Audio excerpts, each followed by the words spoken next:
naman sa mga book lovers. Na mga ka-RSP natin, ngayon ay tatalakayin natin ang importansya na malaman ang mga akdang gawa ng mga local artists kasama ang founder ng Akdang Pinoy and the Filipino Shelf na si Kat Leonorio. Welcome sa Rise and Shine Pilipinas, Ms. Kat. Hello po, magandang umaga, Miss Ice, and your Prof. Fifi as well, and sa lahat ng manonood.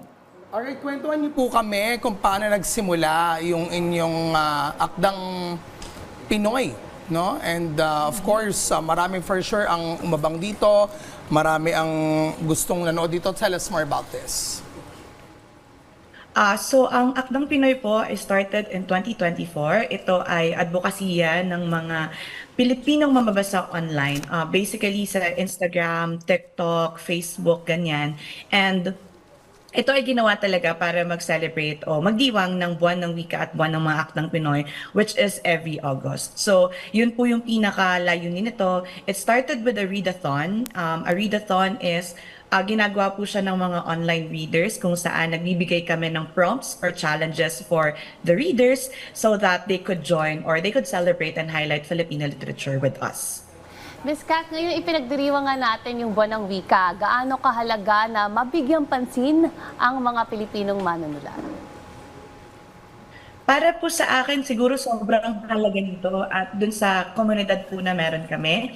Naniniwala ko na yung literature natin, written and made or created by Filipino artists and authors, it helps us na magkaroon tayo ng alam tungkol sa ating history, tungkol sa ating identity, at hindi lang po yan sa kasaysayan, kundi rin sa kung anong nangyayari sa ating lipunan ngayon. So it added doon sa ating alam na.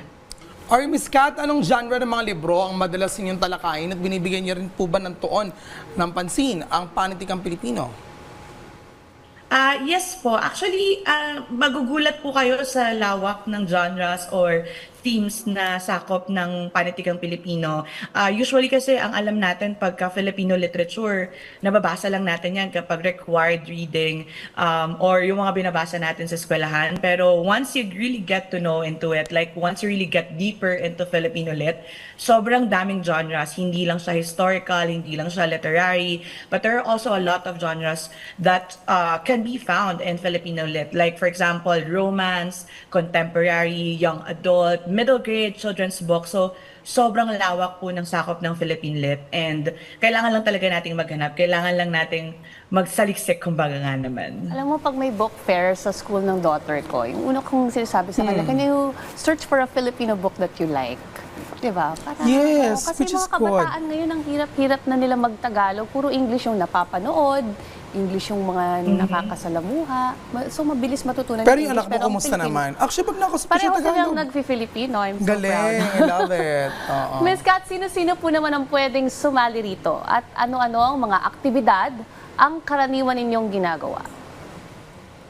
Ayan, lahat po pwede. So since nabanggit ni Miss Ice, yung kanyang anak, kahit po anong age, all ages are encouraged to join Akdang Pinoy. Meron pong mga bata na nagpo-post din ng kanilang mga TBR or to be read online. Meron ding mga young adults or mga adults na rin po na nagpo-post. So anyone could join. You can just find the hashtag Akdang Pinoy or Akdang Pinoy Readathon specifically po for this month. Online po yan, Instagram, TikTok, and Facebook. And activities po marami. We have, yun nga, the prompts and challenges that we do for the Readathon. Meron din po kaming mga features of authors, content creators na gumagawa ng or nag-highlight ng Filipino Lit at saka mga publishers and book communities. Alright, Ms. Kat, paano po nakatutulong ang samang ito para magkaroon ng ligtas at masayang espasyo ang mga mahilig magbasa sa bansa?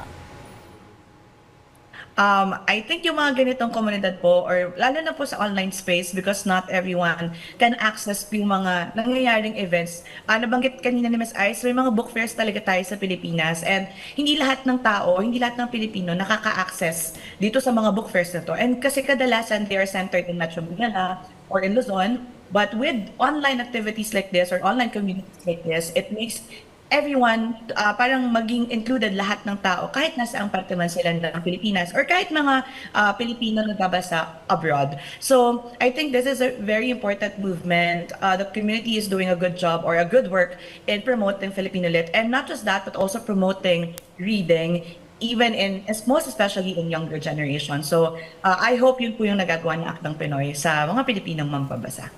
Alright, Ms. Kat, I want to ask also, kasi syempre there are some, most of us, because of generational changes, ay hindi lahat into this. Now, as bahagi nitong Aktang Pinoy sa inyong samahan, how do you fill in the gaps, making sure na patuloy pa rin yung pag-usbong ng Akdang Pinoy at yung kagustuhan at yung hook na makuha ang mga Pilipino na gustuhin ang pagbabasa? I think it really starts with like visibility po ng Filipino literature. Personally, yung ginagawa po namin sa Akdang Pinoy is we use the online platforms to make reading cool and accessible again. So, yun yung ginagawa ng community po namin. But of course, there's still a lot of things that we can do. Last year po, we did a donation drive and we donated around 400 books, children's books, para sa mga bata ng Tondo at saka Bulacan. But aside from that, we also would like, of course, na mag-tap din ng ibang government and non-government owned organizations to help us promote reading. Ang Akdang Pinoy po ay bukas sa kahit na anong posibilidad ng kolaborasyon, maging ito man po ay sa gobyerno o sa mga hindi bahagi ng gobyerno, para mas mapalawak pa natin itong love for reading na to. Yun po. And I think yun nga, sana mas nagdadasal kami talaga na maging accessible pa yung libro sa atin in libraries or even, cheaper books, or maging mas mapondohan pa ito ng government. Perhaps pwede rin pang online, no? Para may e-book Yes. din ang Akdang Pinoy. Maraming salamat sa pag-share sa amin, ma'am, sa inyong oras, Ms. Kat Leonor.